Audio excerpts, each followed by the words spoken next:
The Drums of the Fore and Aft by Rudyard Kipling. Narrated by Robin Nixon. And a little child shall lead them. In the army list they still stand as the Fore and Fit Princess Hohenzollern Sigmaringen Ausbach's Merthyr Tydfilshire own Royal Loyal Light Infantry Regimental District 329A. But the army, through all its barracks and canteens, knows them now as the Fore and Aft. They may in time do something that shall make their new title honourable, but at present they are bitterly ashamed, and the man who calls them Fore and Aft does so at the risk of his head, which is on his shoulders. 2 words breathed into the stables of a certain cavalry regiment will bring the men out into the streets with belts and mops and bad language, but a whisper of Fore and Aft will bring out this regiment with rifles. Their one excuse is that they came again and did their best to finish the job in style, but for a time all their world knows that they were openly beaten, whipped, dumb-cowed, shaking and afraid. The men know it. Their officers know it, the Horse Guards know it, and when the next war comes, the enemy will know it also. There are 2 or 3 regiments of the line that have a black mark against their names, which they will then wipe out, and it will be excessively inconvenient for the troops upon whom they do their wiping. The courage of the British officer is officially supposed to be above proof, and as a general rule, it is so. The exceptions are decently shovelled out of sight, only to be referred to in the freshet of unguarded talk that occasionally swamps a best table at midnight. And then one hears strange and horrible stories of men not following their officers, of orders being given by those who had no right to give them, and of disgrace that, but for the standing luck of the British Army, might have ended in brilliant disaster. These are unpleasant stories to listen to, and the messes tell them under their breath, sitting by the big wood fires, and the young officer bows his head and thinks to himself, "Please God, his men shall never behave unhandily." The British soldier is not altogether to be blamed for occasional lapses, but this verdict he should not know. A moderately intelligent general will waste 6 months in mastering the craft of the particular war that he may be waging. A colonel may utterly misunderstand the capacity of his regiment for 3 months after it has taken the field, and even a company commander may err and be deceived as to the temper and temperament of his own handful, wherefore the soldier, and the soldier of today more particularly, should not be blamed for falling back. He should be shot or hanged afterward, pour encourager les autres, but he should not be vilified in newspapers, for that is want of tact and waste of space. He has, let us say, been in the service of the Empress for perhaps 4 years. He will leave in another 2 years. He has no inherited morals, and 4 years are not sufficient to drive toughness into his fibre or to teach him how holy a thing is his regiment. He wants to drink. He wants to enjoy himself. In India, he wants to save money, and he does not in the least like getting hurt. He has received just sufficient education to make him understand half the purport of the orders he receives, and to speculate on the nature of clean, incised, and shattering wounds. Thus, if he is told to deploy under fire preparatory to an attack, he knows that he runs a very great risk of being killed while he is deploying, and suspects that he is being thrown away to gain 10 minutes' time. He may either deploy with desperate swiftness, or he may shuffle, or bunch, or break, according to the discipline under which he has lain for 4 years. Armed with imperfect knowledge, cursed with the rudiments of an imagination, hampered by the intense selfishness of the lower classes, and unsupported by any regimental associations, this young man is suddenly introduced to an enemy who in eastern lands is always ugly, generally tall and hairy, and frequently noisy. If he looks to the right and the left and sees old soldiers, men of 12 years' service who he knows what they are about, taking a charge, rush or demonstration without embarrassment, he is consoled and applies his shoulder to the butt of his rifle with a stout heart. His peace is the greater if he hears a senior who has taught him his soldiering and broken his head on occasion, whispering, "They'll shout and carry on like this for 5 minutes, then they'll rush in, and then we've got 'em by the short hairs." But, on the other hand, If he sees only men of his own term of service turning white and playing with their triggers and saying, "What the hell's up now?" while the company commanders are sweating into their sword hilts and shouting, "Front rank, fix bayonets, steady there, steady, sight for 300, no, for 5, lie down, all, steady, front rank, kneel," and so forth, he becomes unhappy and grows acutely miserable when he hears a comrade turn over with the rattle of fire irons falling into the fender and the grunt of a pole-axed ox. If he can be moved about a little and allowed to watch the effect of his own fire on the enemy, he feels merrier, and may then be worked up to the blind passion of fighting, which is, contrary to general belief, controlled by a chilly devil, and shakes men like ague. If he is not moved about and begins to feel cold at the pit of his stomach, and in that crisis is badly mauled, and his orders that were never given, he will break, and he will break badly. And of all things under the sight of the sun, there is nothing more terrible than a broken British regiment. When the worst comes to the worst, and the panic is really epidemic, the men must be e'en let go, and the company commanders had better escape to the enemy and stay there for safety's sake. If they can be made to come again, they are not pleasant men to meet, because they will not break twice. About 30 years from this date, when we have succeeded in half-educating everything that wears trousers, our army will be a beautifully unreliable machine. It will know too much, and it will do too little. Later still, when all men are at the mental level of the officer of today, it will sweep the earth. Speaking roughly, you must employ either blackguards or gentlemen, or, best of all, blackguards, commanded by gentlemen, to do butcher's work with efficiency and dispatch. The ideal soldier should, of course, think for himself. The pocketbook says so.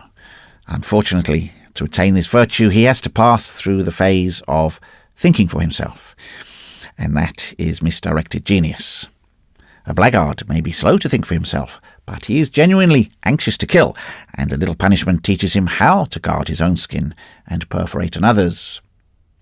A powerfully prayerful Highland regiment, offered by rank Presbyterians, is perhaps 1 degree more terrible in action than a hard-bitten 1,000 of irresponsible Irish ruffians led by most improper young unbelievers. But these things prove the rule, which is that the Midway men are not to be trusted alone. They have ideas about the value of life and an upbringing that has not taught them to go on and take the chances.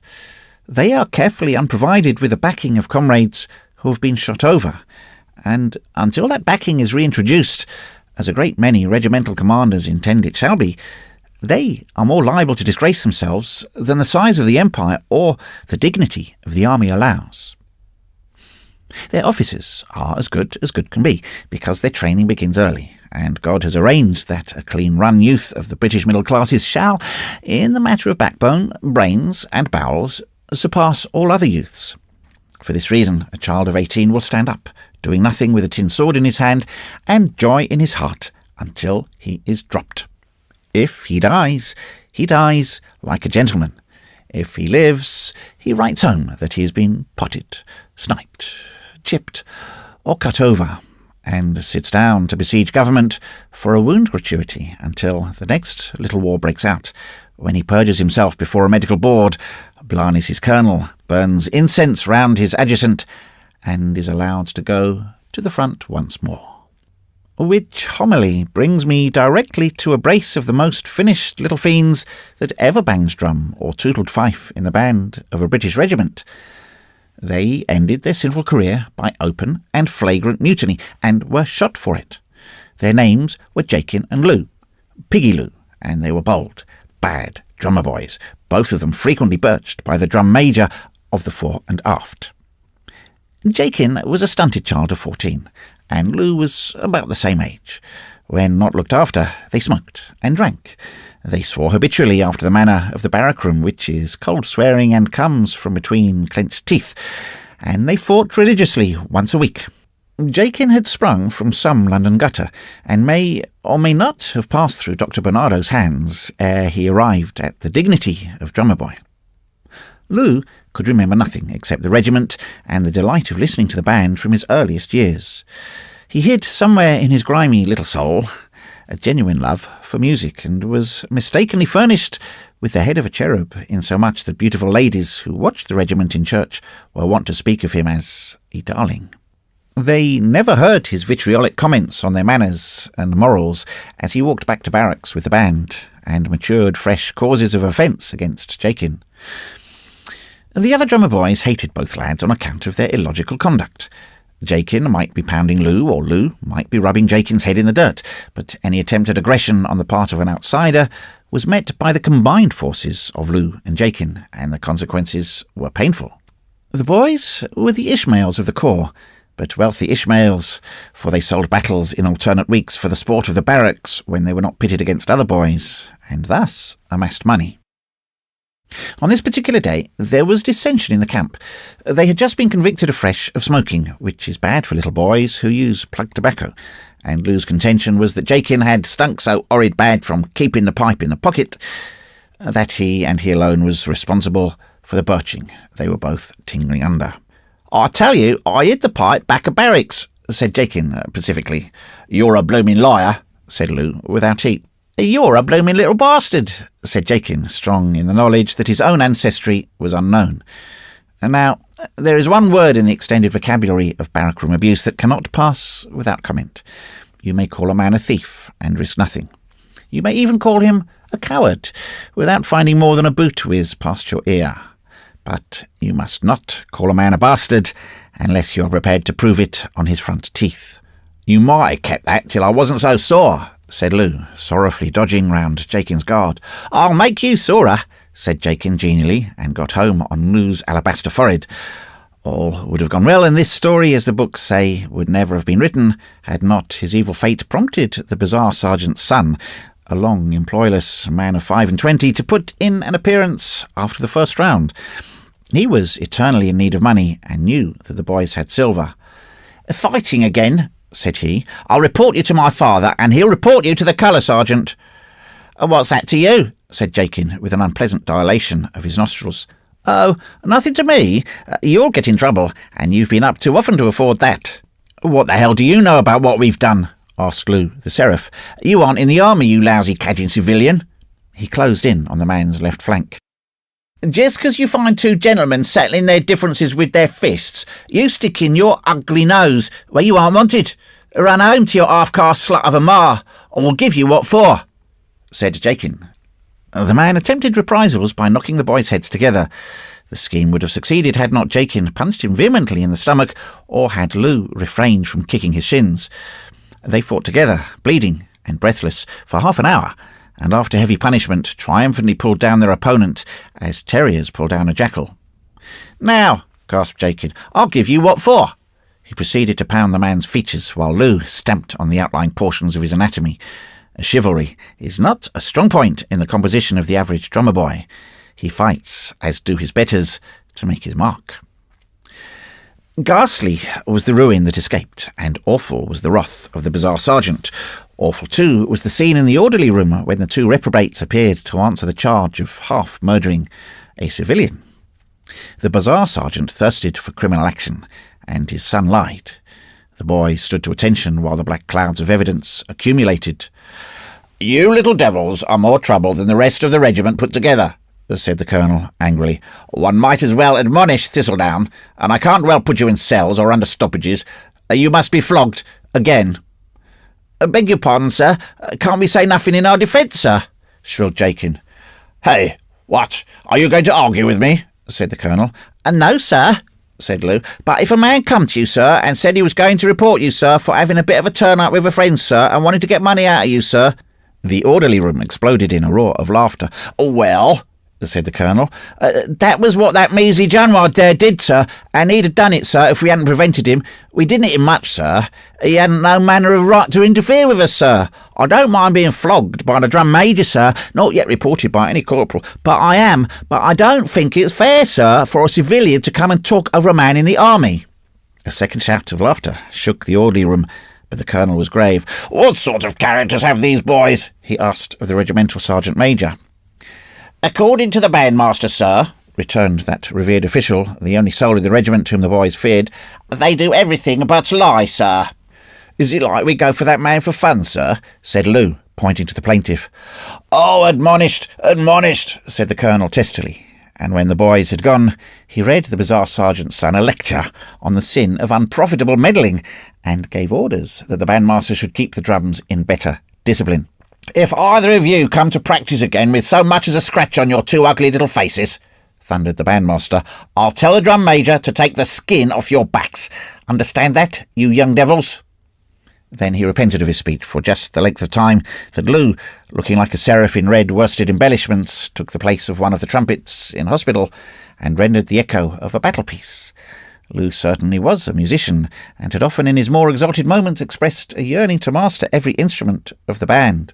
"There's nothing to prevent your becoming a bandmaster, Lou," said the bandmaster, who had composed waltzes of his own and worked night and day in the interests of the band. "What did he say?" demanded Jakin after practice. "Said I might be a blooming bandmaster, and he asked him to have a glass of sherry and wine on mess nights." "Oh, said you might be a blooming non-combatant, did he? That's just about what he would say. When I've put in my boy's service, it's a blooming shame that doesn't count for pension. I'll take it on a privet, and then I'll be a lance in a year. Knowing what I know about the ins and outs of things, in 3 years I'll be a blooming sergeant. I won't marry then, not I. I'll hold on and learn the officer's way and apply for exchange into a regiment that doesn't know all about me. Then I'll be a blooming officer. Then I'll ask you to have a glass of sherry wine, Mr. Lou, and you'll blooming well have to stay in the anteroom while the mess sergeant brings it to your dirty hands." "Suppose I'm going to be a bandmaster? Not I, quite. I'll be officer too. There's nothing like taking a thing and sticking to it, the schoolmaster says. The regiment don't go home for another 7 years. I'll be a lance then, or near to." And thus the boys discussed their futures, and conducted themselves with exemplary piety for a week. That is to say, Lou started a flirtation with the colour sergeant's daughter, aged 13, not, as he explained to Jakin, with any intention of matrimony, but by way of keeping me hand in. And the black-haired Chris Deligan enjoyed that flirtation more than previous ones, and the other drummer boys raged furiously together, and Jakin preached sermons on the dangers of being tangled along a petticoats. But neither love nor virtue would have held Lou long in the paths of propriety had not the rumour gone abroad that the regiment was to be sent on active service to take part in a war which, for the sake of brevity, we will call the War of the Lost Tribes. The barracks had the rumour almost before the mess room, and of all the 900 men in barracks, not 10 had seen a shot fired in anger. The colonel had, 20 years ago, assisted at a frontier expedition. One of the majors had seen service at the Cape. A confirmed deserter in E Company had helped to clear streets in Ireland, but that was all. The regiment had been put by for many years. The overwhelming mass of its rank and file had from 3 to 4 years' service. The non-commissioned officers were under 30 years old, and men and sergeants alike had forgotten to speak of the stories written in brief upon the colours. The new colours that had been formally blessed by an archbishop in England ere the regiment came away. They wanted to go to the front. They were enthusiastically anxious to go, but they had no knowledge of what war meant, and there was none to tell them. They were an educated regiment. The percentage of school certificates in their ranks was high, and most of the men could do more than read and write. They had been recruited in loyal observance of the territorial idea, but they themselves had no notion of that idea. They were made up of drafts from an overpopulated manufacturing district. The system had put flesh and muscle upon their small bones, but it could not put heart into the sons of those who for generations had done over much work for over scanty pay, had sweated in drying rooms, stooped over looms, coughed among white lead, and shivered on lime barges. The men had found food and rest in the army, and now they were going to fight niggers, people who ran away if you shook a stick at them. Wherefore they cheered lustily when the rumour ran, and the shrewd, clerkly non-commissioned officers speculated on the chances of batter and of saving their pay. At headquarters, men said, "The Fore and Fit have never been under fire within the last generation. Let us therefore break them in easily by setting them to guard lines of communication." And this would have been done but for the fact that British regiments were wanted, badly wanted, at the front, and there were doubtful native regiments that could fill the minor duties. "Brigade 'em with 2 strong regiments," said headquarters. "They may be knocked about a bit, but they'll learn their business before they come through. Nothing like a night alarm and a little cutting up of stragglers to make a regiment smart in the field. Wait till they've had half a dozen sentries' throats cut." The colonel wrote with delight that the temper of his men was excellent, that the regiment was all that could be wished, and as sound as a bell. The major smiled with a sober joy, and the subalterns waltzed in pairs down the mess-room after dinner, and nearly shot themselves at revolver practice. But there was consternation in the hearts of Jakin and Lou. What was to be done with the drums? Would the band go to the front? How many of the drums would be accompanying the regiment? They took counsel together, sitting in a tree and smoking. "It's more than a blooming toss-up. They'll leave us behind at the depot with the women." "You'll like that," said Jakin sarcastically. "'Cause of Chris, you mean? What's a woman or old blooming depot women alongside of the chance of field service? You know I'm as keen on going as you," said Lou. "Wish I was a blooming bugler," said Jakin sadly. "They'll take Tom Kidd along, that I can plaster a wall with, and like as not they won't take us." "Then let's go and make Tom Kidd so blooming sick he can't bugle no more. You hold his hands and I'll kick him," said Lou, wriggling on the branch. "That ain't no good neither. We ain't the sort of characters to presume on our reputations. They're bad. If they have the band at the depot, we don't go, and nowhere are there. If they take the band, we may get cast for medical unfitness. Are you medical fit, Piggy?" said Jakin, digging Lou in the ribs with force. "Yes," said Lou with an oath. "The doctor says your heart's weak through smoking on an empty stomach. Throw a chest and I'll try you." Jakin threw out his chest, which Lou smoked with all his might. Jakin turned very pale, gasped, crowed, screwed up his eyes and said, "That's all right." "You'll do," said Lou. "I've heard of men dying when you hit 'em fair on the breastbone." "Don't bring us no near going, though," said Jakin. "Do you know where we're ordered?" "Gord knows, and he won't split on a pal. Somewhere's up to the front to kill pathans, airy big beggars that turn you inside out if they get hold of you. They say their women are good-looking too." "Any loot?" asked the abandoned Jakin. "Not a blooming anna, they say, unless you dig up the ground and see what the niggers have hid. They're a poor lot." Jakin stood upright on the branch and gazed across the plain. "Lo," said he, "there's the colonel coming. Colonel's a good old beggar. Let's go and talk to him." Lou nearly fell out of the tree at the audacity of the suggestion. Like Jakin, he feared not God, neither regarded he man. But there are limits, even to the audacity of drummer boys, and to speak to a colonel was... But Jakin had slid down the trunk and doubled in the direction of the colonel. That officer was walking, wrapped in thought and visions of a CB, yes, even a KCB, for had he not at command one of the best regiments of the line, the Fore and Fit, and he was aware of two small boys charging down upon him. Once before it had been solemnly reported to him that the drums were in a state of mutiny, Jakin and Lou being the ringleaders. This looked like an organised conspiracy. The boys halted at 20 yards, walked to the regulation 4 paces, and saluted together, each as well set up as a ramrod and little taller. The colonel was in a genial mood. The boys appeared very forlorn and unprotected on the desolate plain, and one of them was handsome. "Well," said the colonel, recognising them, "are you going to pull me down in the open? I'm sure I never interfere with you, even though," he sniffed suspiciously, "you have been smoking." It was time to strike while the iron was hot. Their hearts beat tumultuously. "Beg your pardon, sir," began Jakin. "The regiment's ordered on active service, sir." "So I believe," said the colonel courteously. "Is the band going, sir?" they both said together. Then, without a pause, "We're going, sir, ain't we?" "You?" said the colonel, stepping back the more fully to take in the two small figures. You'd die in the first march." "No, we wouldn't, sir. We can march with the regiment anywheres, parade and anywhere else," said Jakin. "If Tom Kidd goes, he'll sharp like a clasp knife," said Lou. "Tom has very close veins in both his legs, sir." "Very? How much?" "Very close veins, sir. That's why they swells after long parade, sir. If he can go, we can go, sir." Again the colonel looked at them long and intently.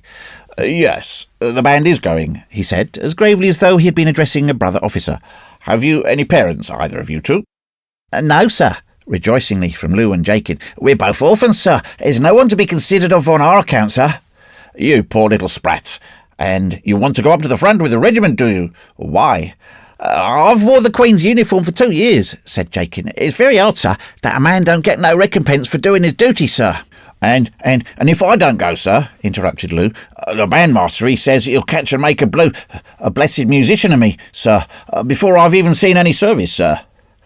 The Colonel made no answer for a long time. Then he said quietly, If you're passed by the doctor, I dare say you can go.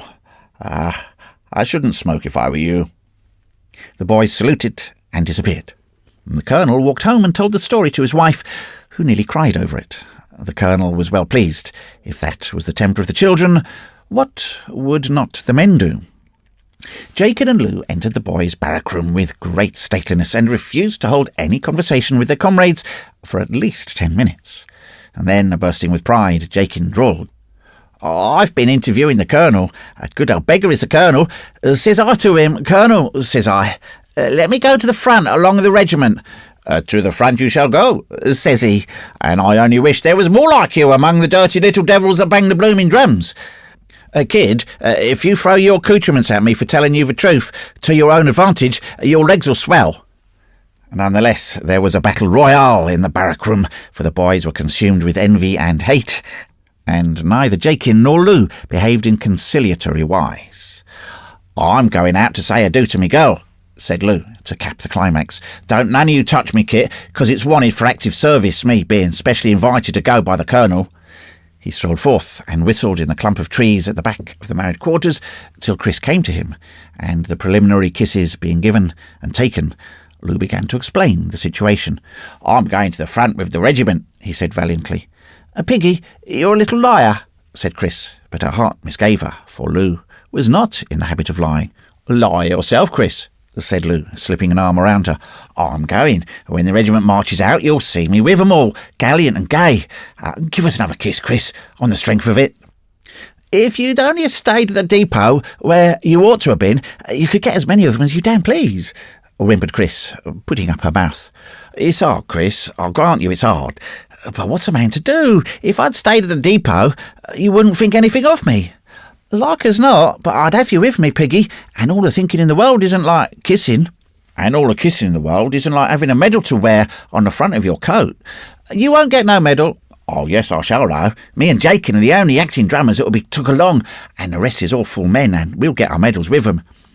They might have taken anybody but you, Piggy, but you'll get killed. You're so venturesome. Stay with me, Piggy, darling, down at the depot, and I'll love you true forever. Ain't you going to do that now, Chris? You said you was. Of course I am, but others more comfortable. Wait till you've growed a bit, Piggy. You aren't no taller than me now. I've been in the army for 2 years, and I'm not going to get out of a chance to see in service, and don't you try to make me do so.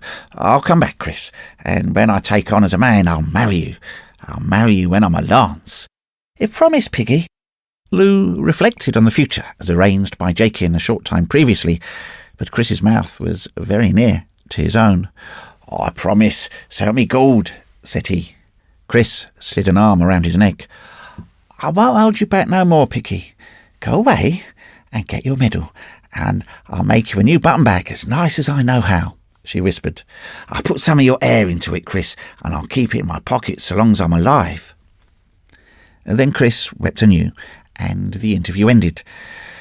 The public feeling among the drummer boys rose to fever pitch, and the lives of Jakin and Lou became unenviable.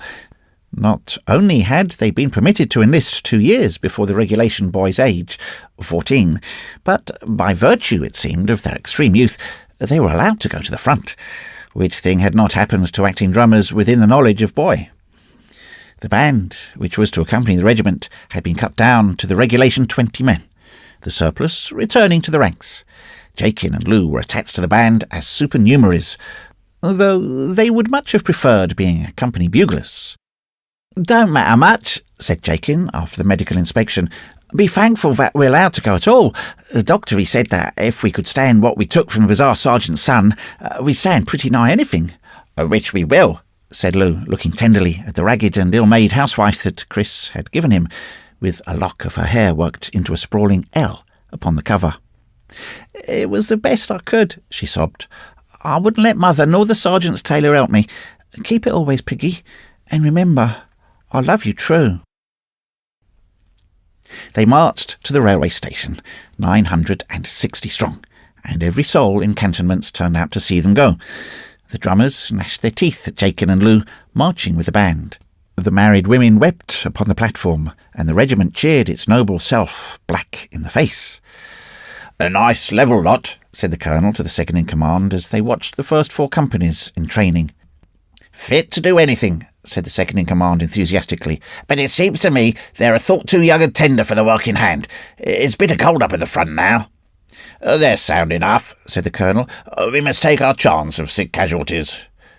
So they went northward, ever northward, past droves and droves of camels, armies of camp followers and legions of laden mules, the throng thickening day by day, till, with a shriek, the train pulled up at a hopelessly congested junction where 6 lines of temporary track accommodated 6 40-wagon trains, where whistles blew, babus sweated, and commissariat officers swore from dawn till far into the night amid the wind-driven chaff of the fodder bales and the lowing of 1,000 steers. "Hurry up, you're badly wanted at the front," was the message that greeted the fore and aft, and the occupants of the Red Cross carriages told the same tale. "'Tisn't so much the bloomin' fighting," gasped a headbound trooper of hussars to a knot of admiring fore and afts. "'Tisn't so much the bloomin' fighting, though there's enough of that. It's the bloomin' food, and the bloomin' climate. Frost all night, 'cept when it hails, and biling sun all day. And the water stinks fit to knock you down. I've got me head chipped like an egg. I've got pneumonia too, and me gut is all out of order. Tain't no bloomin' picnic in these parts, I can tell you." "What are the niggers like?" demanded a private. "And there's some prisoners in that train yonder. Go and look at 'em. They're the aristocracy of the country. The common folk are a dashed sight uglier. If you want to know what they fight with, reach under my seat and pull out the long knife that's there." They dragged out and beheld for the first time the grim, bone-handled, triangular Afghan knife. It was almost as long as Lou. "That's the thing to gintry," said the trooper feebly. "It can take off a man's arm at the shoulder as easy as slicing butter. I halved the beggar that used that, but there's more of his likes up above. They don't understand thrusting, but they're devils to slice." The men strolled across the tracks to inspect the Afghan prisoners. They were unlike any niggers that the fore and aft had ever met, these huge, black-haired, scowling sons of the Beni Israel. As the men stared, the Afghans spat freely and muttered one to another with lowered eyes. "My eyes, what awful swine," said Jakin, who was in the rear of the procession. "Say, old man, how you got puckroed, eh? Kiswusty, it wasn't hanged for your ugly face, eh?" The tallest of the company turned his leg irons, clanking at the movement, and stared at the boy.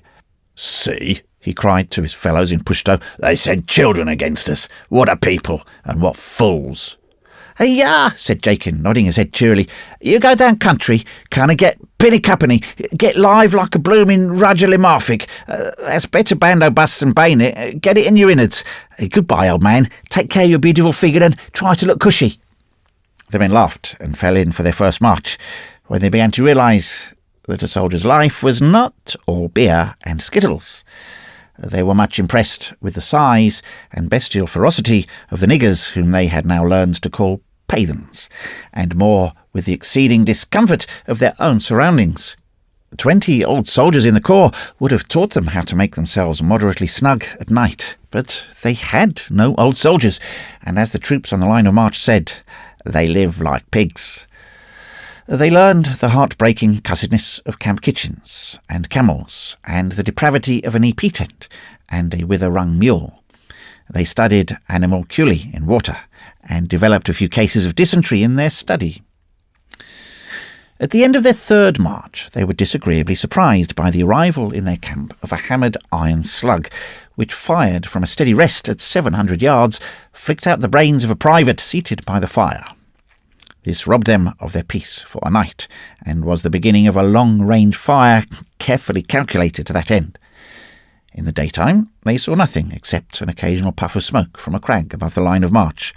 At night, there were distant spurts of flame and occasional casualties which set the whole camp blazing into the gloom, and occasionally into opposite tents. Then they swore vehemently, and vowed that this was magnificent, but not war. Indeed, it was not. The regiment could not halt for reprisals against the franc-tireurs of the countryside. Its duty was to go forward and make connection with the Scotch and Gurkha troops with which it was brigaded. The Afghans knew this, and knew too, after their first tentative shots, that they were dealing with a raw regiment. Thereafter they devoted themselves to the task of keeping the fore and aft on the strain. Not for anything would they have taken equal liberties with a seasoned corps, with the wicked little Gurkhas, whose delight it was to lie out in the open on a dark night and stalk their stalkers, with the terrible big men dressed in women's clothes who could be heard praying to their God in the night watches, and whose peace of mind no amount of sniping could shake, or with those vile Sikhs who marched so ostentatiously unprepared and who dealt out such grim reward to those who tried to profit by that unpreparedness. This white regiment was different, quite different. It slept like a hog, and like a hog charged in every direction when it was roused. Its sentries walked with a footfall that could be heard for a quarter of a mile, would fire at anything that moved, even a driven donkey, and when they had once fired, could be scientifically rushed and laid out a horror and an offence against the morning sun. Then there were camp followers who straggled and could be cut up without fear. Their shrieks would disturb the white boys, and the loss of their services would inconvenience them sorely. Thus, at every march, the hidden enemy became bolder, and the regiment writhed and twisted under attacks it could not avenge. The crowning triumph was a sudden night rush ending in the cutting of many tent ropes, the collapse of the sodden canvas, and a glorious knifing of the men who struggled and kicked below. It was a great deed, neatly carried out, and it shook the already shaken nerves of the fore and aft. All the courage that they had been required to exercise up to this point was the 2 o'clock in the morning courage, and they so far had only succeeded in shooting their comrades and losing their sleep. Sullen, discontented, cold, savage, sick, with their uniforms dulled and unclean, the fore and aft joined their brigade. "I hear you had a tough time of it coming up," said the brigadier, but when he saw the hospital sheets, his face fell. "This is bad," he said to himself. "They're as rotten as sheep." And aloud to the colonel, "I'm afraid we can't spare you just yet. We want all we have, else I should have given you 10 days to recruit in." The colonel winced.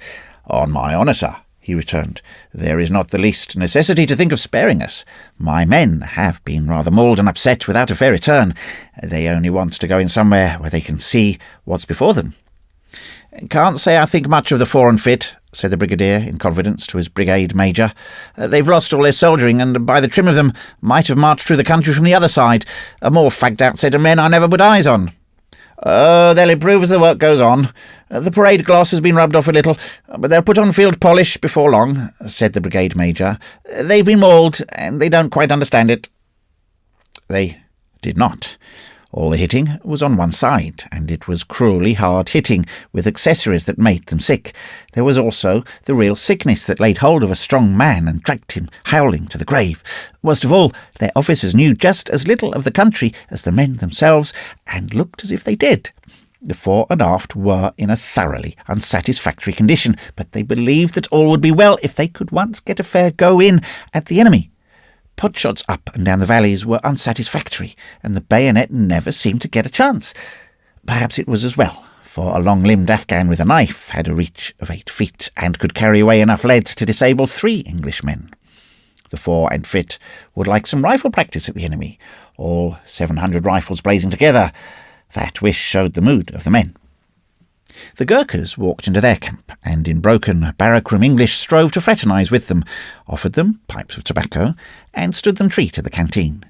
But the fore and aft, not knowing much of the nature of the Gurkhas, treated them as they would treat any other niggers, and the little men in green trotted back to their firm friends, the Highlanders, and with many grins confided to them, "That damn white regiment, no damn use, sulky, ugh, dirty, ugh, hey, any tot for Johnny." Whereat the Highlanders smote the Gurkhas as to the head, and told them not to vilify a British regiment, and the Gurkhas grinned cavernously, for the Highlanders were their elder brothers, and entitled to the privileges of kinship. The common soldier who touches a Gurkha is more than likely to have his head sliced open. 3 days later, the brigadier arranged a battle according to the rules of war, and the peculiarity of the Afghan temperament. The enemy were massing in inconvenient strengths among the hills, and the moving of many green standards warned him that the tribes were up in aid of the Afghan regular troops. A squadron and a half of Bengal lancers represented the available cavalry, and the 2 screw guns borrowed from a column 30 miles away, the artillery at the general's disposal. "If they stand, as I've a very strong notion that they will, I fancy we shall see an infantry fight that will be worth watching," said the brigadier. "We'll do it in style. Each regiment shall be played into action by its band, and we'll hold the cavalry in reserve." "For all the reserve?" somebody asked. "For all the reserve, because we're going to crumple them up," said the brigadier, who was an extraordinary brigadier, and did not believe in the value of a reserve when dealing with Asiatics. And indeed, when you come to think of it, had the British Army consistently waited for reserves in all its little affairs, the boundary of our empire would have stopped at Brighton Beach. That battle was to be a glorious battle. The 3 regiments, debouching from 3 separate gorges after duly crowning the heights above, were to converge from the centre, left and right, upon what we will call the Afghan army, then stationed toward the lower extremity of a flat-bottomed valley. Thus it will be seen that 3 sides of the valley practically belonged to the English, while the 4th was strictly Afghan property. In the event of defeat, the Afghans had the rocky hills to fly to, where the fire from the guerrilla tribes in aid would cover their retreat. In the event of victory, these same tribes would rush down and lend their weight to the rout of the British. The screw guns were to shell the head of each Afghan rush that was made in close formation, and the cavalry, held in reserve in the right valley, were to gently stimulate the break-up which would follow on the combined attack. The brigadier, sitting upon a rock overlooking the valley, would watch the battle unrolled at his feet. The fore and aft would debouch from the central gorge, the Gurkhas from the left and the Highlanders from the right, for the reason that the left flank of the enemy seemed as though it required the most hammering. It was not every day that an Afghan force would take ground in the open, and the brigadier was resolved to make the most of it. "If we only had a few more men," he said plaintively, "we could surround the creatures and crumble them up thoroughly. As it is, I'm afraid we can only cut them up as they run. It's a great pity."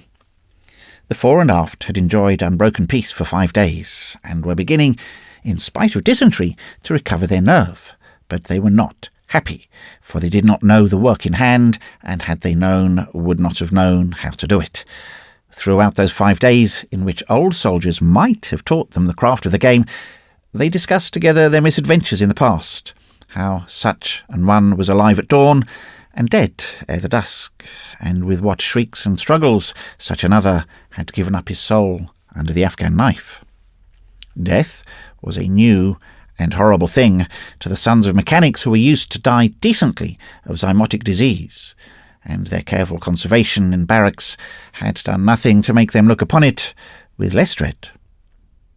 Very early in the dawn the bugles began to blow, and the fore and aft, filled with a misguided enthusiasm, turned out without waiting for a cup of coffee and a biscuit, and were rewarded by being kept under arms in the cold, while the other regiments leisurely prepared for the fray. All the world knows that it is ill taking the breeks off a Highlander. It is much iller to try to make him stir, unless he is convinced of the necessity for haste. The fore and aft awaited, leaning upon their rifles, and listening to the protests of their empty stomachs.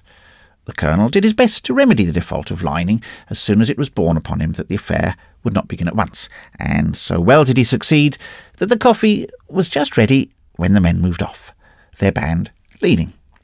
Even then, there had been a mistake in time, and the fore and aft came out into the valley 10 minutes before the proper hour. Their band wheeled to the right after reaching the open, and retired behind a little rocky knoll, still playing, while the regiment went past. It was not a pleasant sight that opened on the uninstructed view, for the lower end of the valley appeared to be filled by army in position, real and actual regiments attired in red coats, and of this there was no doubt, firing Martini Henry bullets, which cut up the ground 100 yards in front of the leading company. Over that pock-marked ground the regiment had to pass, and it opened the ball with a general and profound courtesy to the piping pickets, ducking in perfect time, as though it had been brazed on a rod. Being half capable of thinking for itself, it fired a volley by the simple process of pitching its rifle into its shoulder and pulling the trigger. The bullets may have accounted for some of the watchers on the hillside, but they certainly did not affect the mass of enemy in front, while the noise of the rifles drowned any orders that might have been given. "Good God," said the brigadier, sitting on the rock high above all. "That regiment has spoiled the whole show. Hurry up, the others, and let the screw guns get off."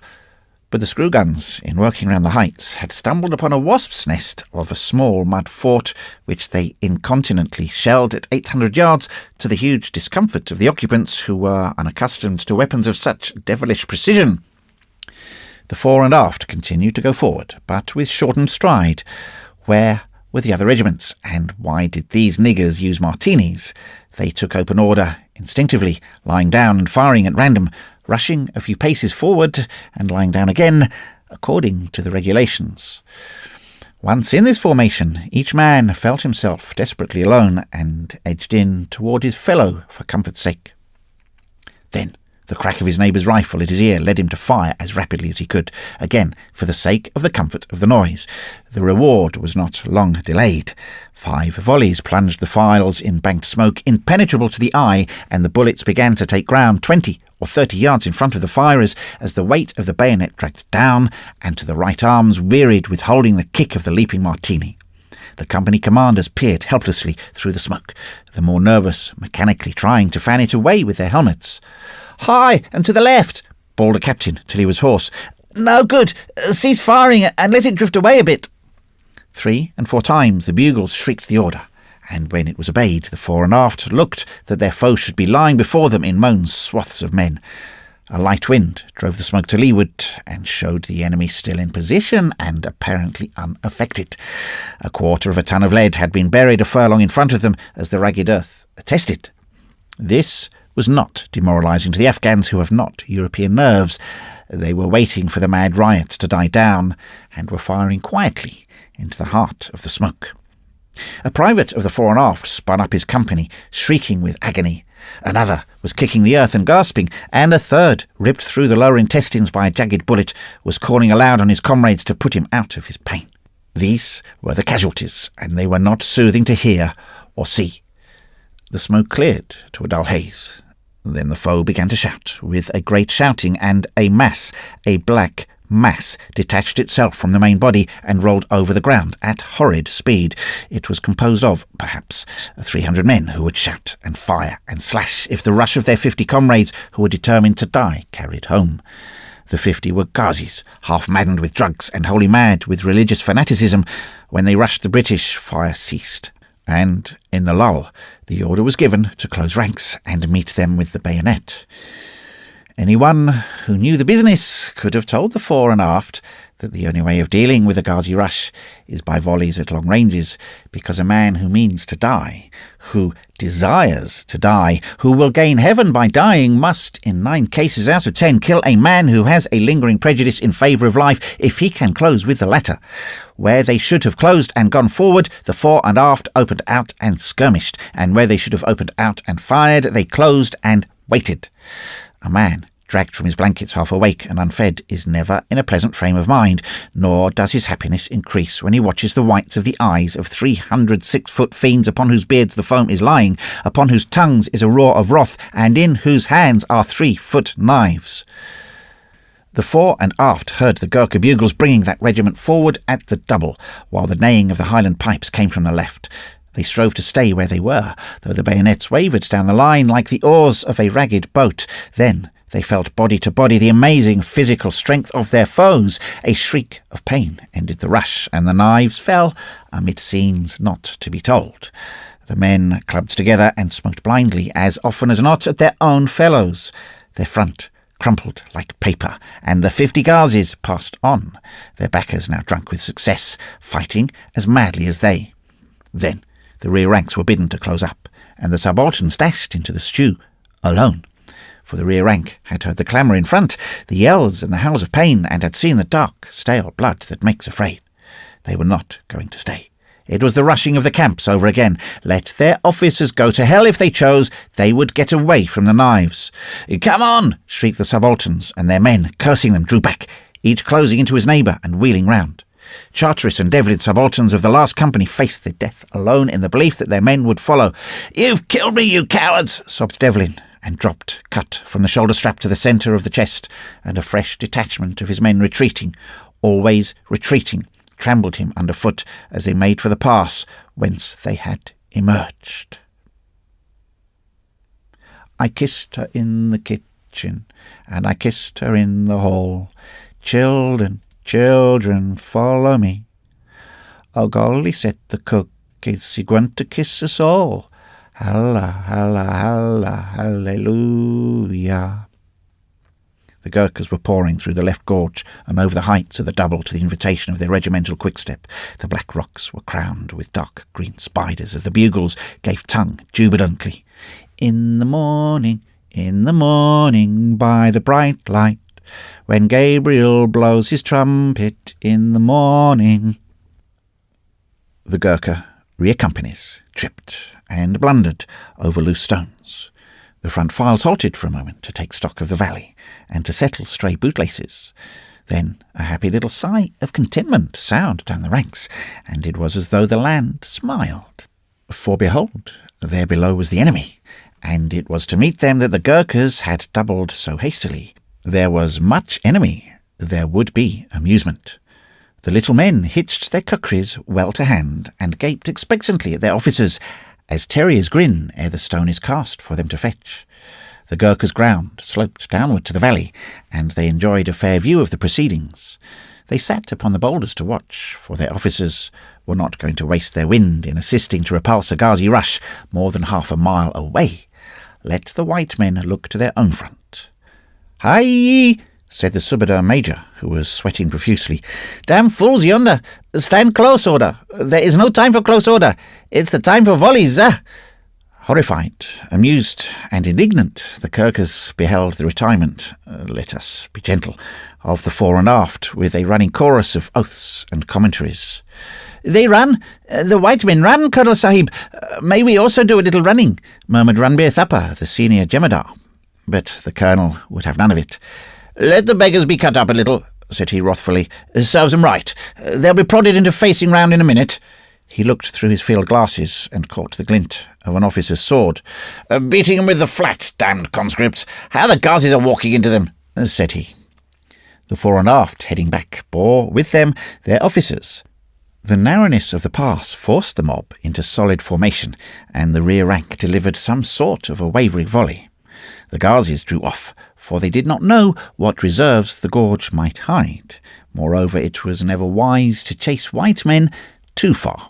They returned as wolves return to cover, satisfied with the slaughter that they had done, and only stopping to slash at the wounded on the ground.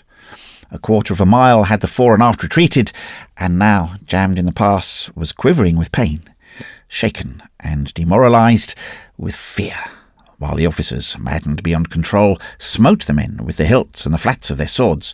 Get back, you cowards, you women! Right about face! Column of companies form, you hounds!" shouted the colonel, and the subalterns swore aloud. But the regiment wanted to go anywhere, out of the range of those merciless knives. It swayed to and fro, irresolutely, with shouts and outcries, while from the right the Gurkhas dropped volley after volley of cripple-stopper Snyder bullets at long range into the mob of the Ghazis returning to their own troops. The fore and aft band, though protected from direct fire by the rocky knoll under which it had sat down, fled at the first rush. Jakin and Lou would have fled also, but their short legs left them 50 yards in the rear, and by the time the band had mixed with the regiment, they were painfully aware that they would have to close in alone and unsupported. "Get back to that rock," gasped Jakin. "They won't see us there." And they returned to the scattered instruments of the band, their hearts nearly bursting their ribs.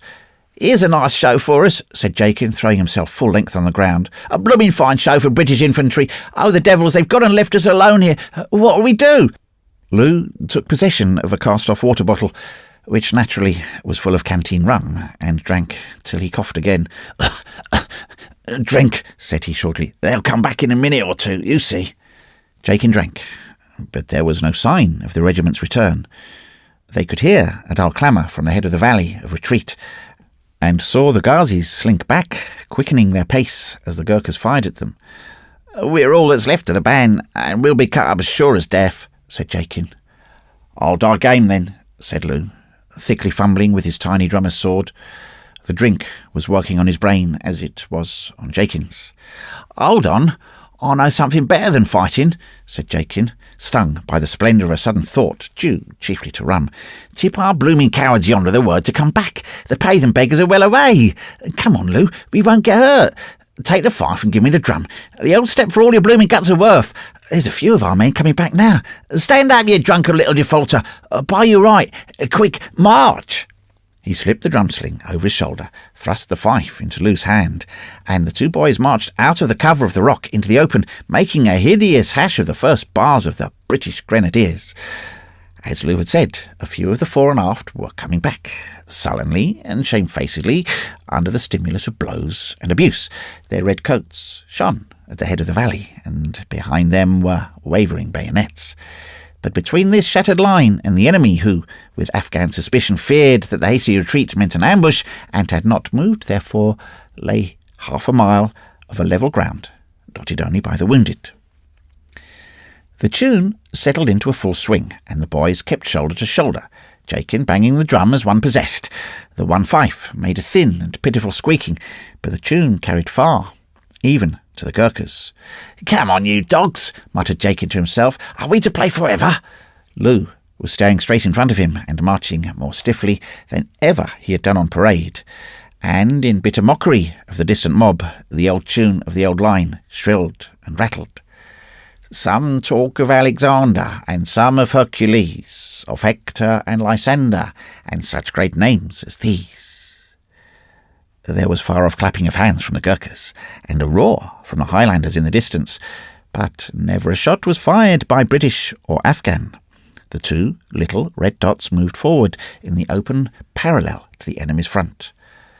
But of all the world's great heroes, there's none that can compare with a tow, row, row, row, row, row, row, to the British Grenadier.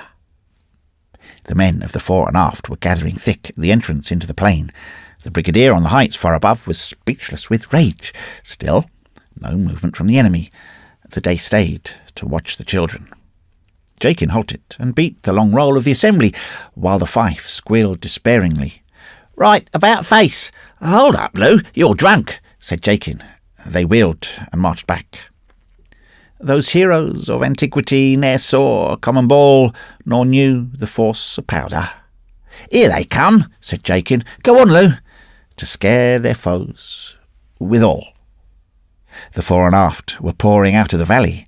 What officers had said to men in that time of shame and humiliation will never be known, for neither officers nor men speak of it now. "They are coming anew," shouted a priest among the Afghans. "Do not kill the boys. Take them alive, and they shall be of our faith." But the first volley had been fired, and Lou dropped on his face. Jakin stood for a minute, spun round, and collapsed, as the fore and aft came forward, the maledictions of their officers in their ears, and in their hearts the shame of open shame. Half the men had seen the drummers die, and they made no sign. They did not even shout. They doubled out straight across the plain in open order, and they did not fire. "This," said the colonel of Gurkhas softly, "is the real attack, as it ought to have been delivered. Come on, my children." "Ululululululu," squealed the Gurkhas, and came down with a joyful clicking of kukris, those vicious Gurkha knives. On the right there was no rush, the Highlanders cannily commending their souls to God, for it matters as much to a dead man whether he has been shot in a border scuffle or at Waterloo. Opened out and fired according to their custom, that is to say, without heat and without intervals, while the screw guns, having disposed of the impertinent mud fort aforementioned, dropped shell after shell into the clusters round the flickering green standards on the heights. "Charging is an unfortunate necessity," murmured the colour sergeant of the right company of the Highlanders. "It makes the men swear so, but I'm thinking that it will come to a charge if these black devils stand much longer. Stewart, man, you're firing into the eye of the sun, and he'll not take any harm for government ammunition. A foot lower, and a great deal slower. What are the English doing? They're very quiet there in the centre. Running again?" The English were not running. They were hacking and hewing and stabbing. For, though one white man is seldom physically a match for an Afghan in a sheepskin or wadded coat, yet, through the pressure of many white men behind and a certain thirst for revenge in his heart, he becomes capable of doing much with both ends of his rifle. The fore and aft held their fire till one bullet could drive through 5 or 6 men, and the front of the Afghan force gave on the volley. They then selected their men, and slew them with deep gasps and short, hacking coughs, and groanings of leather belts against strained bodies, and realised for the first time that an Afghan attacked is far less formidable than an Afghan attacking, which fact old soldiers might have told them. But they had no old soldiers in their ranks. The Gurkha's stall at the bazaar was the noisiest, for the men were engaged to a nasty noise, as of beef being cut on the block, with the kukri, which they preferred to the bayonet, well knowing how the Afghan hates the half-moon blade. As the Afghans wavered, the green standards on the mountain moved down to assist them in a last rally, which was unwise. The lancers, chafing in the right gorge, had thrice dispatched their own subaltern as galloper to report on the progress of affairs. On the third occasion he returned, with a bullet grazed on his knee, swearing strange oaths in Hindustani, and saying that all things were ready. So that squadron swung round the right of the Highlanders with a wicked whistling of wind in the pennons of its lances, and fell upon the remnant just when, according to all the rules of war, it should have waited for the foe to show more signs of wavering. But it was a dainty charge, deftly delivered, and it ended by the cavalry finding itself at the head of the pass, by which the Afghans intended to retreat, and down the track that the lancers had made streamed 2 companies of the Highlanders, which was never intended by the brigadier. The new development was successful.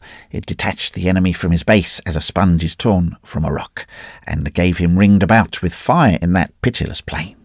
And as a sponge is chased round the bathtub by the hand of the bather, so were the Afghans chased till they broke into little detachments, much more difficult to dispose of than large masses.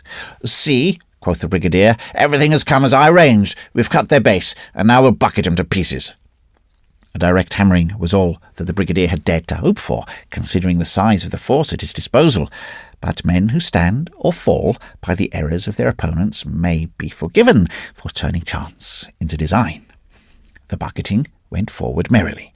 The Afghan forces were upon the run of wearied wolves who snarl and bite over their shoulders.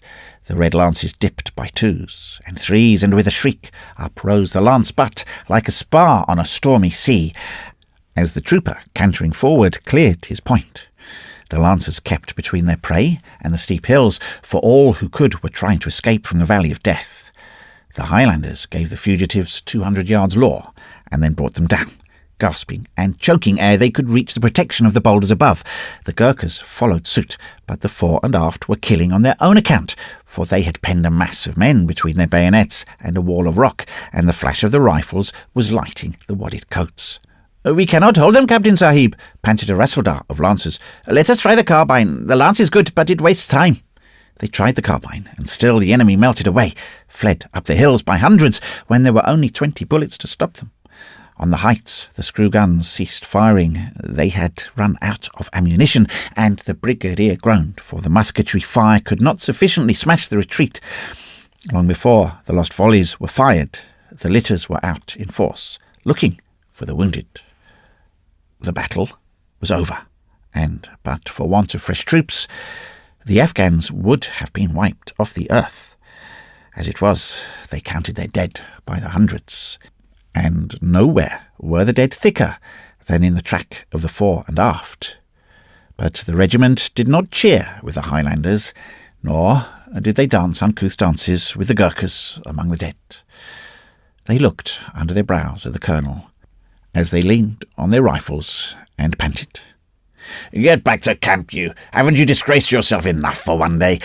Go and look to the wounded. It's all you're fit for," said the colonel. Yet, for the past hour, the fore and aft had been doing all that mortal commander could expect. They had lost heavily, because they did not know how to set about their business with proper skill, but they had borne themselves gallantly, and this was their reward. A young and sprightly colour sergeant, who had begun to imagine himself a hero, offered his water bottle to a Highlander whose tongue was black with thirst. "I drink with no cowards," answered the youngster huskily, and turning to a Gurkha said, "Hiya, Johnny. Drink water? Got it?" The Gurkha grinned and passed his bottle. The fore and aft said no word. They went back to camp when the field of strife had been a little mopped up and made presentable, and the brigadier, who saw himself a knight in 3 months, was the only soul who was complimentary to them. The colonel was heartbroken, and the officers were savage and sullen. "Well," said the brigadier, "they are young troops, of course, and it was not unnatural that they should retire in disorder for a bit." "Oh, my only Aunt Maria," murmured a junior staff officer. "Retire in disorder? It was a bally run." "But they came again, as we all know," cooed the brigadier, and the colonel's ashy-white face before him. "And they behaved as well as could possibly be expected. Behaved beautifully, indeed. I was watching them. It's not a matter to take to heart, Colonel. As some German general said of his men, they wanted to be shooted over a little. That was all." To himself he said, "Now they're blooded. I can give 'em responsible work. It's as well that they got what they did. Teach 'em more than half a dozen rifle flirtations, that will. Later, run alone and bite. Poor old colonel, though."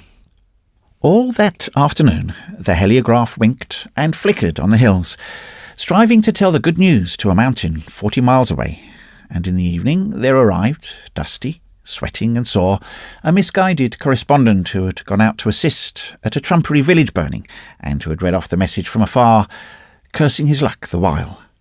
"Let's have the details, somehow, as full as ever you can, please. It's the first time I've ever been left this campaign," said the correspondent to the brigadier, and the brigadier, nothing loath, told him how an army of communication had been crumpled up, destroyed, and all but annihilated by the craft, strategy, wisdom, and foresight of the brigadier.